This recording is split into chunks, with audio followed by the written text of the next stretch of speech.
No mundo doce da confeitaria, algumas marcas fizeram história, entre eles Mars e seu criador Frank e também seu filho Forrest. A paixão pelo chocolate deu origem a dois ícones dos doces, Mars e M&M's. Mas nada destinou a família, que já tinha falido 3 vezes, criar uma empresa que hoje fatura bilhões de dólares. Das origens humildes à fama internacional, hoje contamos a história da empresa Mars e como ela começou a encantar o paladar de milhões de pessoas em todo o mundo.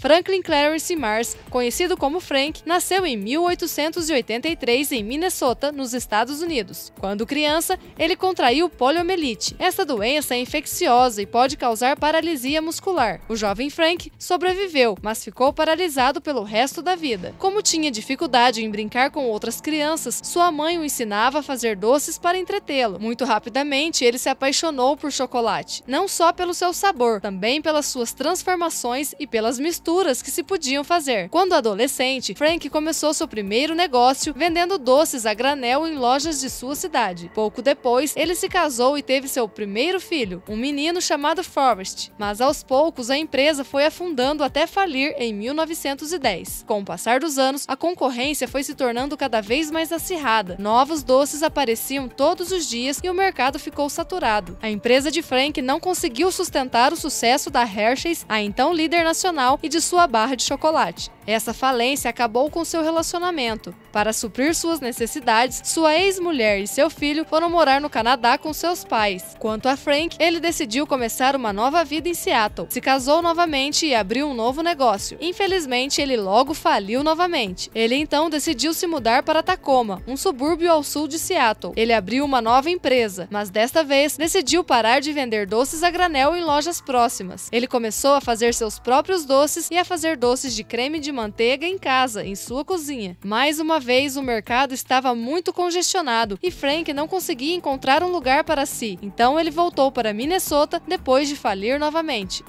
Ele então tentou novamente a sorte com os $400 que lhe restavam em 1920. Ele continuou a fazer seus próprios doces e tentou criar novos sabores. Seu objetivo era criar um produto único para se diferenciar dos seus concorrentes.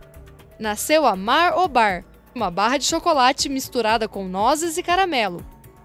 Ele e a sua mulher levantavam todos os dias às 3 da manhã para cozinhar e depois vender os seus produtos de confeitaria. Pela primeira vez, o projeto funcionou e Frank conseguiu ganhar o suficiente para comprar uma casa. Ao mesmo tempo, seu filho Forrest voltou aos Estados Unidos e ingressou nas melhores universidades do país para se tornar engenheiro industrial. Para ganhar algum dinheiro, ele espalhou cartazes do Camel por toda a cidade, embora fosse proibido. Ele então passou a noite na delegacia e foi seu pai quem foi buscá-lo. Esta foi a primeira vez em anos que os dois se falaram e se viram novamente. Eles decidiram passar algum tempo juntos e o pai lhe explicou seu projeto. Ele lhe contou sobre sua barra de chocolate Mar-O-Bar e sua vontade de criar outras especialidades. Forrest de repente teve uma ideia: misturar o chocolate com o torrão e o caramelo. Frank achou a ideia interessante e em 1923 nasceu a Via Láctea. As vendas explodiram. Foi um verdadeiro sucesso que permitiu a Frank criar a Mars Company e gradualmente estabelecer-se na indústria. 6 anos depois, decidiu abrir sua própria indústria em Chicago. Forrest, que havia terminado a universidade, começou a trabalhar para o pai, dividindo seu tempo entre a fábrica e a supervisão de novos produtos. Em 1930, a empresa lançou sua segunda barra de chocolate, a Snickers. O biscoito recebeu o nome do cavalo favorito da família Mars. Permitiu que a empresa e o seu criador se tornassem milionários. Hoje é uma das barras de chocolate mais populares do mundo.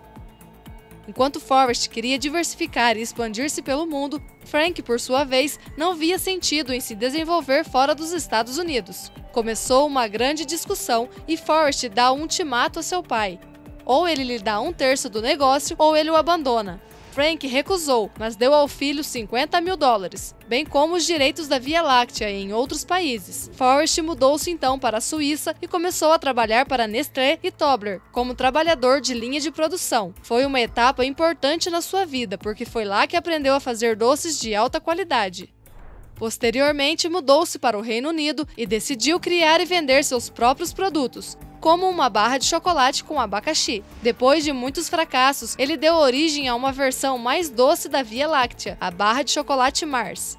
Foi um sucesso e conquistou clientes em toda a Europa. Na década de 30, Forrest viajou para a Espanha. Lá, ele viu soldados comendo chocolates com cobertura de açúcar. Ele gostou especialmente da ideia de que a cobertura açucarada fazia o chocolate derreter devagar. Enquanto ele pensava em uma nova receita inspirada nesses doces, irrompeu a Segunda Guerra Mundial. Ele retornou aos Estados Unidos e fez acordo com Bruce Murray, filho do presidente da empresa Hershey's. Por causa da guerra, o cacau era limitado, então Mars e Murray decidiram unir forças para compartilhar o cacau e deram origem aos M&M's em 1941. Seu nome significa Mars e Moors e foi um verdadeiro sucesso.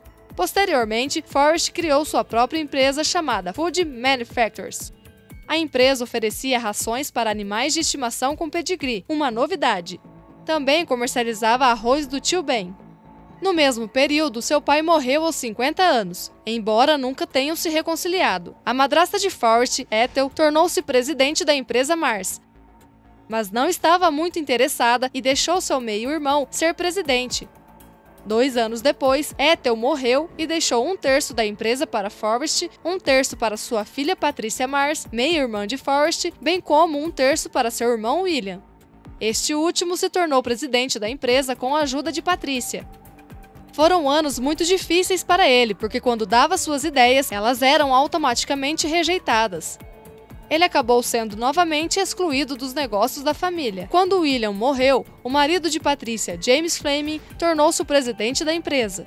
Mas ele não era muito bom nos negócios e aos poucos o rendimento caiu. A empresa de Forrest funcionava muito bem e permitiu que seu chefe se tornasse bilionário. No entanto, ele não queria ver o negócio de seu pai entrar em colapso. Então ele contatou a meia-irmã e comprou as ações dos demais sócios da empresa. Posteriormente, Forrest tornou-se o chefe da empresa Mars e fundiu suas duas empresas. Isso mudou profundamente a sociedade. Ele se livrou das frivolidades que o faziam perder muito dinheiro, como aconteceu com o helicóptero da empresa. Ele chamou todos os trabalhadores de associados e aumentou os salários em 30%. Graças a ele, a Mars se tornou um pilar na área da confeitaria. Além disso, apaixonado por eletrônica, Forrest criou a subsidiária Mars Electronics, que desenvolveu o primeiro mecanismo de reconhecimento de moedas para máquinas de venda automática. Ele morreu em 1999 em Miami, aos 95 anos.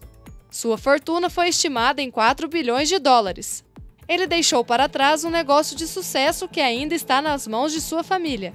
Porém, na década de 2000, a gestão era feita por terceiros, mas a empresa ainda era sua e ela supervisionava o conselho de administração. Em 2018, a família Mars ficou mais rica, de 37 bilhões, atingindo 127 bilhões de riqueza acumulada, o que mostra o sucesso da empresa fundada por Frank e Forrest Mars. Podemos assim dizer que a história da empresa e dos seus criadores é um testemunho poderoso do espírito de empreendedorismo e inovação, relembrando a importância da perseverança, da criatividade e do compromisso com a qualidade.